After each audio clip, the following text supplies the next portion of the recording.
Hey, Vortex. So,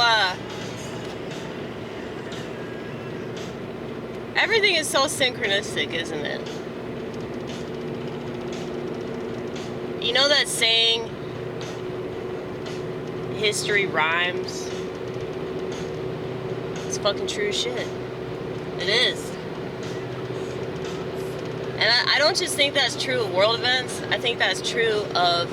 I know you're gonna get in front of me. Go, go, go, go, go, go. You can't possibly be satisfied with the driving in front of you. Go. Okay. Then I'm gonna speed up. I'm trying to be mindful, damn it. I'm trying to be mindful. Okay.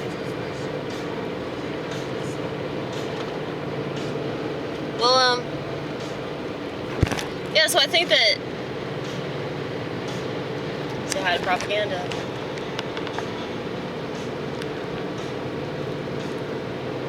He looks like he's dead.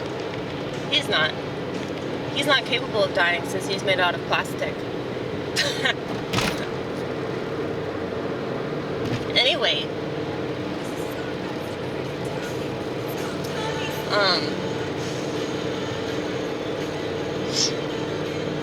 Yeah, I think that everything is very, very synchronistic. Like, we might be thinking something, and then somebody comes up out of the blue, and they mention something that we're thinking about.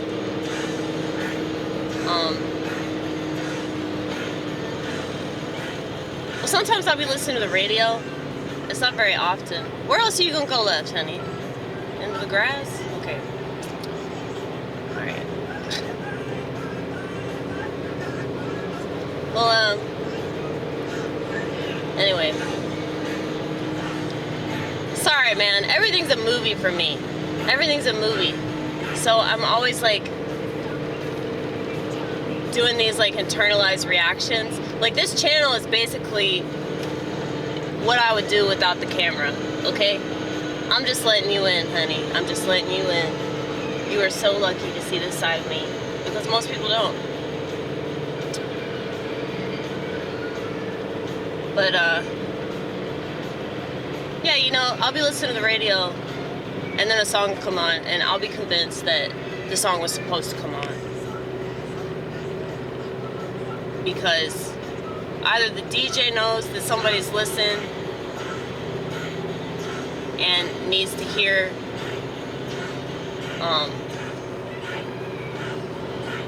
this particular Allman Brothers song, or I don't know, Stevie Wonder. But it's like, how many times does that happen where, like, you'll be somewhere and then all of a sudden, like, the radio or something on TV, because, you know, everywhere there's TV, right? It'll relate to whatever you're dealing with inside yourself.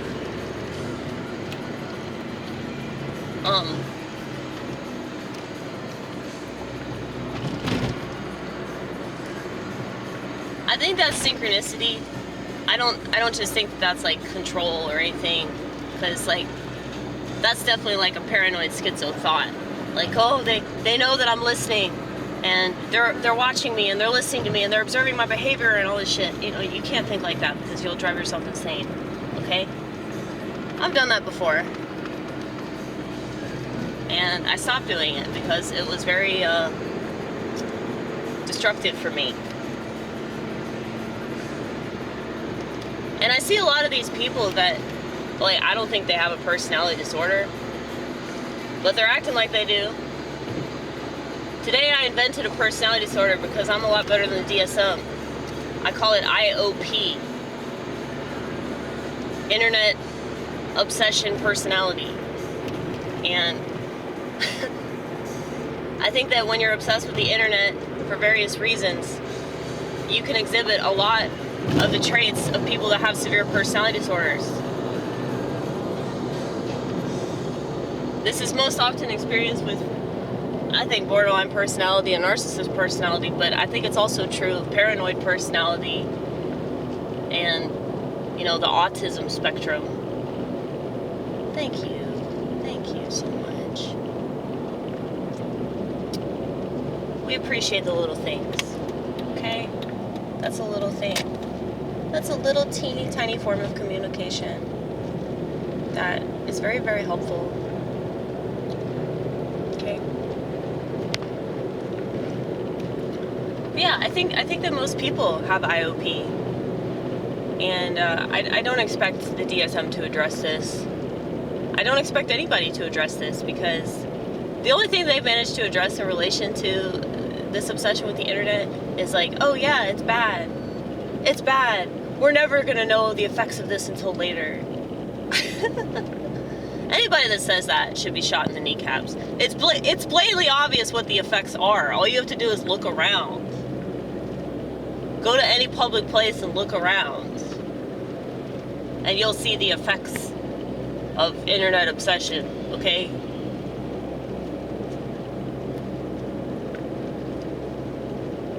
But anyway. Yeah, so somebody had asked me if I ever experienced happiness. I'm assuming this person asked me this because a lot of my channel, I probably seem like a really angry person that's bitter about the way that the world is and everything. Well, I think there's a lot of fucked up shit in the world. And if you're not, like, out to destroy the evil that is in this world, then I just don't think that you actually care about it, or you know what it is, you know? And I definitely absorb a lot of that. And so it's easier to pick up on negativity than it is positivity.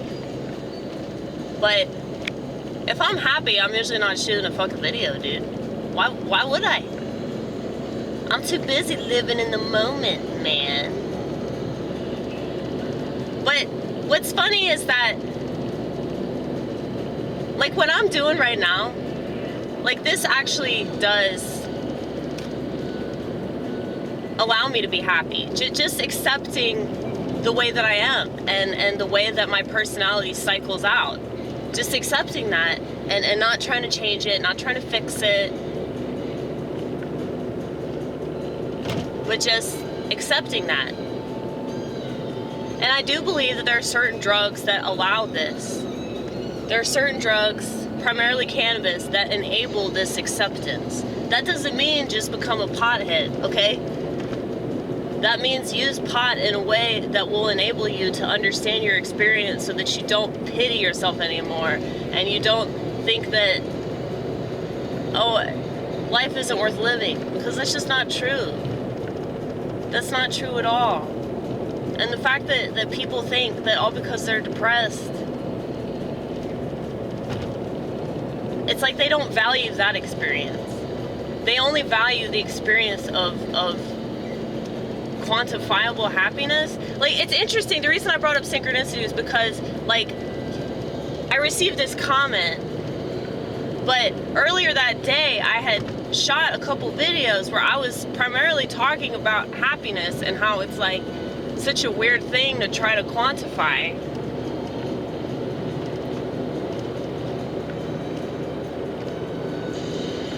I was talking about, thank you. See, that makes me happy, right there, that's happiness. see my face? You see my face? I'm so happy, okay? All because people know how to communicate. We can't rely on that, though. We can't rely on other people to do what's right in order to be cool with ourselves. And I think that that's a really, really hard thing to balance out, you know? Because we live in a civilization, if you can even call it that is obsessed with extremes. And the stuff that they're extreme about doesn't even make sense. The stuff that they should be extreme about, people would think, oh, I'm a fascist or something. I have great intentions, though, okay? I have great intentions. As long as you don't act like a fascist, it's okay to be a fascist. You can think like one, you can feel like one, but just don't act like one, okay? If people were more focused on themselves and how they could be an example for the world to live by, then everything would be so much better. But because people don't have that mindset, they have the mindset of, oh, you need to take care of it. Things can never get better. Because people are going to continue to shift blame onto somebody else. Well, there's all kinds of fucked up shit in this world. There are so many things that are wrong. But that doesn't take away from what's right. You know, like, I took a really nice walk today, and I just felt the breeze, and I hung out with the wasp for a little while, and, you know, that kind of shit makes me happy. But no, I ain't gonna film that. Fuck that. I'm not a Zoomer, okay? I think the Zoomers have this obsession with, like, having to document everything because that's all they know. And millennials are such miserable sacks of shit because they're trying to be Zoomers.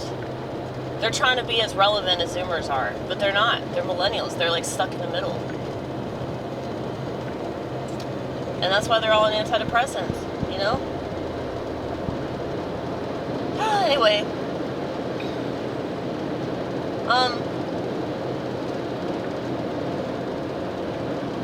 Yeah, but I just don't think that happiness is something that you can measure. And it's like when you compare and contrast yourself with other people that make it seem like they're happy in a picture. It's like I allow myself to be sad. I allow myself to be angry. I allow myself to be depressed. Rather than fight it and shroud it and pretend that it's not there. And because of that, you know, there are a lot of people that really relate to me and they, you know, understand that. And I know that they'll follow me to the ends of the earth because of my willingness to talk about things that nobody else will talk about in a way that nobody else will talk about them, and be reprimanded by people that just don't understand. Like, I mean, I don't understand why people want to stare at a screen. I don't understand why people want to watch a fucking political panel or a live stream. I will never understand these live streams, dude. Like, my friend, Todd, he's on, like, a conspiratorial live stream. I can't even watch that shit. I'll watch maybe, like, 10 minutes of it and get bored. Because I just don't like the format, you know? I like what I do. That's why I do it. And I don't see many people making content like this. Probably because of the flack that they'll receive for just being a real person, you know? But it's like, I guess I don't have any right to, like, criticize people and, like, what makes them happy. It's kind of like with sex, you know? Like, I'm asexual. Like, I'm not interested in sex. And it doesn't matter, like, how many people make fun of me for that, or how many people think that I'm a total weirdo and I'm denying who I really am or some shit, you know? Because you hear this from a lot of people that love the fuck out of sex, and pun intended, and they just don't understand people that don't like sex or aren't interested in that sort of thing. You know, it's the same thing with relationships. People that are codependent, they don't understand people that don't want to be in a relationship, people that don't want to get married, people that don't want to have children. You know, they don't understand that shit because they're not that way.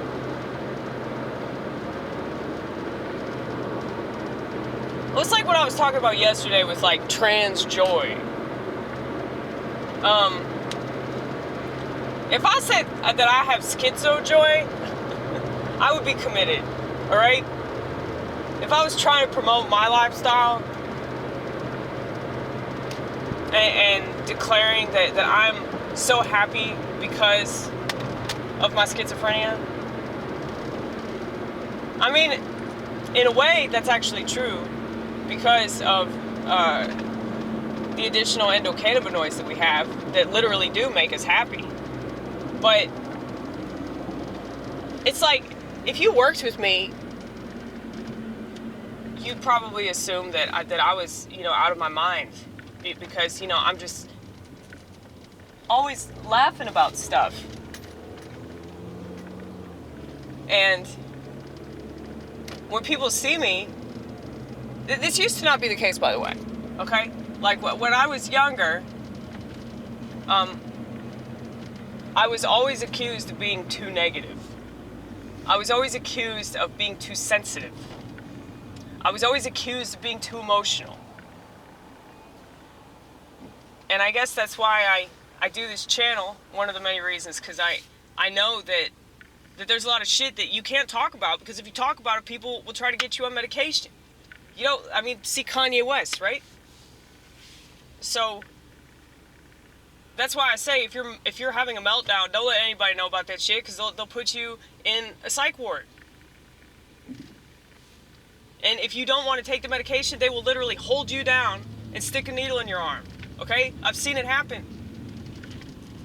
So it's just better to maintain. But I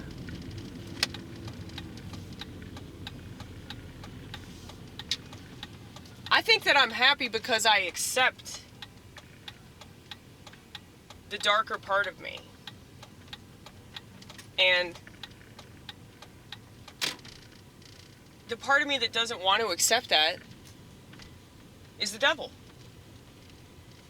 Because I'm still, I'd like to think I'm not in the fallen state anymore, but I still live in the fallen world. And because I'm a sponge, I absorb a lot of that negativity. And so what comes spewing out of my mouth is probably going to be negative. And I think that I've always realized that. It took marijuana for me to understand why.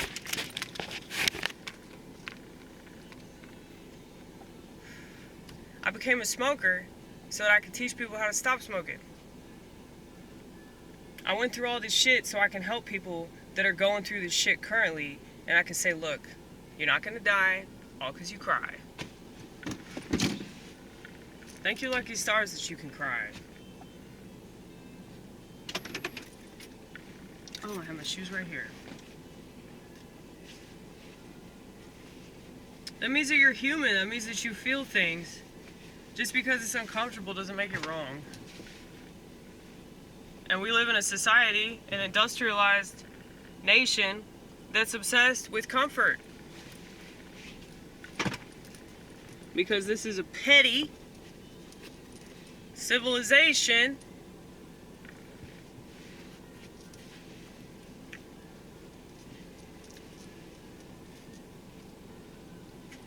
break my body, hold my bones. That's exactly what God did for me.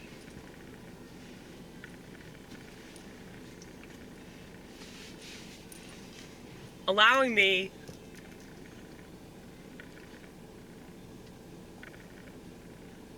to get over these earthly desires and still retain my humanity. Still retain the things that God wants me to retain. But discard the things that allow me to sin. Okay? No, I'm not saying I don't sin anymore, but I'm saying that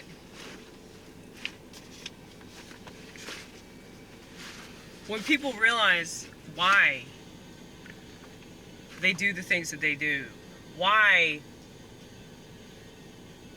they have meltdowns, why they get triggered whenever they hear Bonnie Raitt's song. What's that one song? I can't make you love me. I don't do a very good impression of her. But I haven't really listened to her enough to really study her voice. I used to think she was black, believe it or not. Isn't that weird?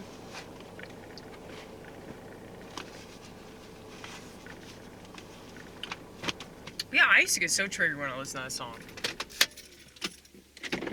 there's a lot of stuff that just makes me really, really sad.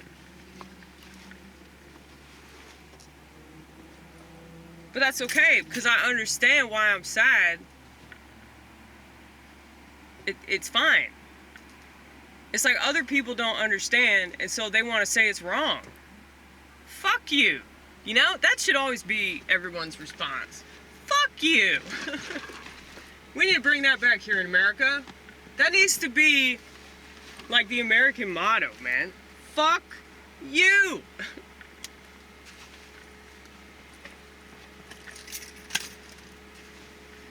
And do I think that people exhibit that? Look, people that have rejected society, in whatever way they've rejected society. I know people that homestead. I know people like me that don't have a smartphone. It's like I was thinking about how, like, just not using social media the way that everybody else uses social media just makes you seem so weird and antisocial. But it's like, no, dude, like, this is not actual communication. I mean, I'm grateful for, you know, the people on the internet that, you know, have watched my content and appreciated it. But I just don't think that many positive things have happened as a result of, like, Facebook and Twitter and all that. You know? It's like, even if certain things have been exposed, I mean, the internet has exposed a lot of shit. But if you look at, like, the overall effect of people's mental health, it's pretty devastating, man. So, as a person with a conscience, living in the most unconscious country in the world, I can't go along with that. But, you know, back in the day when I had a Facebook account, and I was attempting to do what other people did, it just made me so miserable. And I was like, why would people choose to do this?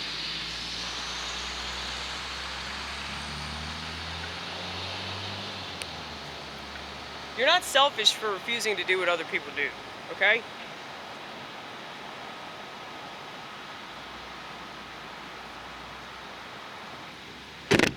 Oh, shit.